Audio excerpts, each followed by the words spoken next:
Dejn qawwi li qed jikber kuljum, korporazzjoni tal-Gvern f'agonija, dubju dwar kemm pajjiżna ser jilħaq il-miri tiegħu fuq id-deficit. Dawn kienu fost il-konklużjonijiet ewlenin tar-rapport tal-Aġenzija Internazzjonali Standard & Poor's ippubblikat biss ftit tal-jemilu u li ta' downgrade lil pajjiżna. Iżda Lorenz Gonzi, il-ħadd filgħodu, ħareġ jgħid il-credit rating agencies qed jgħidu li pajjiżna għamel suċċess. Mill-credit rating agencies, mill-Eurostat, rikonoxxut suċċess.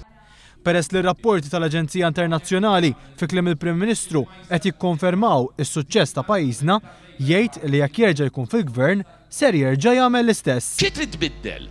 Fej qed tgħid illi mixjin f'direzzjoni ħażina. Fil-5 snin li ġejjin nagħmlu bħalma minna fl-istrateġija ekonomika tagħna tal-5 snin li għaddew. Minħa tiegħu il-Ministru Tonio Fenech kompli attakka il-pjan tal-Partit Laburista favur enerġija irħas u iktar nadifa. Din id-darba iżda b'differenza waħda.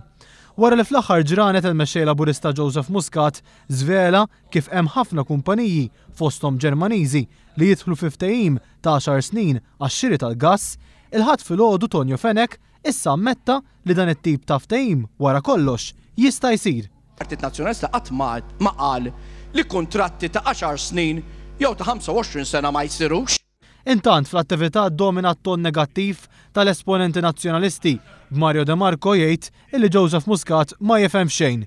Tonio Fenech ħeba l-fatt illi 40% tad-dejn mill-indipendenza l-hawn sar taħt Lorenz Gonzi u qal li d-dejn ta' pajjiżna huwa kollu tort tal-Partit Laburista. Tkellem ukoll il-Viċi Kap Nazzjonalista Simon Busuttil li ddeskriva din il-kampanja elettorali bħala ġlieda.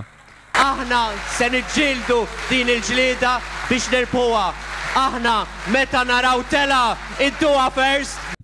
Temm jgħid li jekk in-nies idaħlu idejhom fil-but iħossu x'differenza irnexxielu jagħmel il-Partit Nazzjonalista. Iddaħlu idejkom fil-but u tħossu id-differenza li għamilna.